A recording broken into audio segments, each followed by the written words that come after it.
مجلس ایران روز سه‌شنبه طرح موافقتنامه همکاری‌های امنیتی و نظامی میان دوشنبه و تهران را به تصویب رساند. سفارت ایران در دوشنبه بر رادیوی آزادی خبر داد که طرح مذکور با اکثر کل آرای وکیلان به تصویب رسیده است.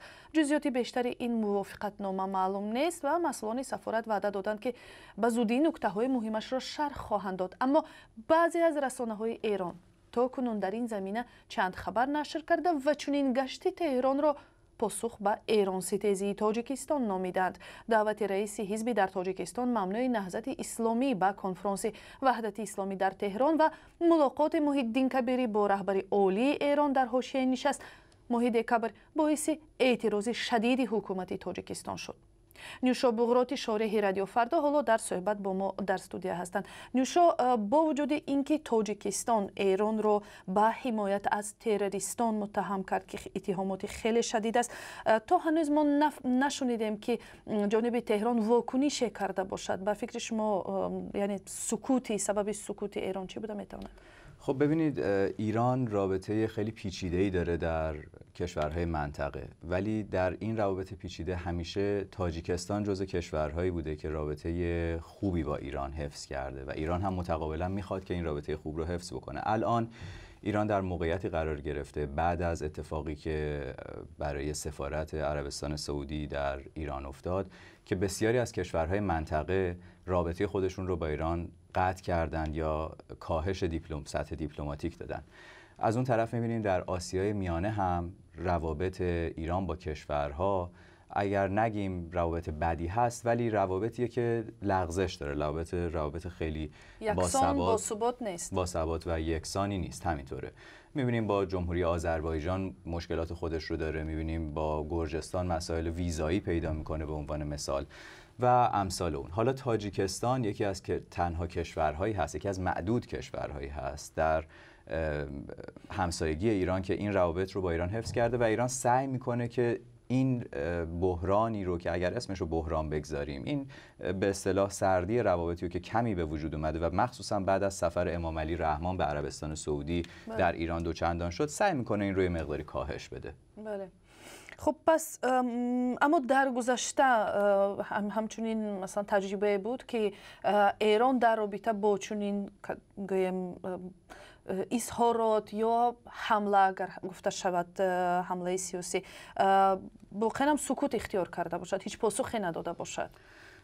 ببینید، همونطور که گفتم ایران رابطه پیچیده‌ای در منطقه داره. به عنوان مثلا میتونیم به روابط ایران با ترکیه اشاره بکنیم یا روابط ایران با افغانستان که هر دو طرف روابط نزدیکی هست، روابط عشق و نفرت بوده در جاهایی. میدونید مثلا خصوصا در زمانی که آمریکا حضور بیشتری در افغانستان داشت، به خاطر اینکه ایران حضور سیاسی، حضور اقتصادی، حتی حضور استراتژیک در افغانستان داشت، خب به هر حال از اون طرف حضور آمریکا باعث میشد که با اینکه این کشورها با هم نزدیک بودن یک وقتایی مشکلاتی پیش بیاد، ولی در عین حال برای اینکه ایران به طور راهبردی نگاه میکنه، به طور استراتژیک نگاه میکنه، سعی میکرد که این اختلافات رو بهش دامن نزنه و سطحش رو پایین بیاره. یا در مورد ترکیه میبینیم که مدت خیلی زیادیه که روابط ایران با ترکیه دچار یک سری لغزش هایی شده، یک سری مشکلاتی به وجود اومده بین دو کشور، خصوصا بعد از مسئله سوریه، از اونجایی که ایران از بشار الاسد حمایت میکنه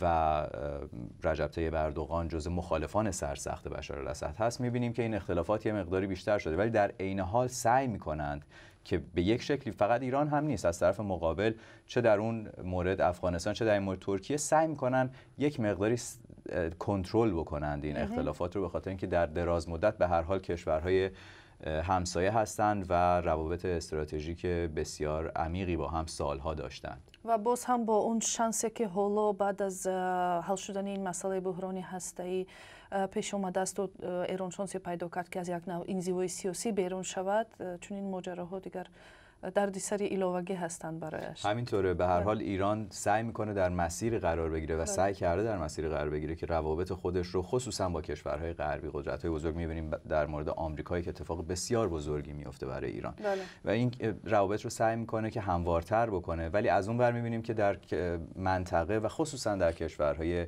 عربی حوزه خلیج فارس یک مقداری روابط متشنج میشه. برای همین 100% سعی خواهد کرد که با دیگر شرکای خودش از جمله تاجیکستان این روابط رو در سطح نرمالتری و در سطح کمی آرامتری نگه داره. بله و سوال نهایی راجع به این موافقتنامه همکاری‌های نظامی امنیتی تا این لحظه معلوم است جزئیات این سند و این همکاری‌ها چی رو در نظر می‌گیرد؟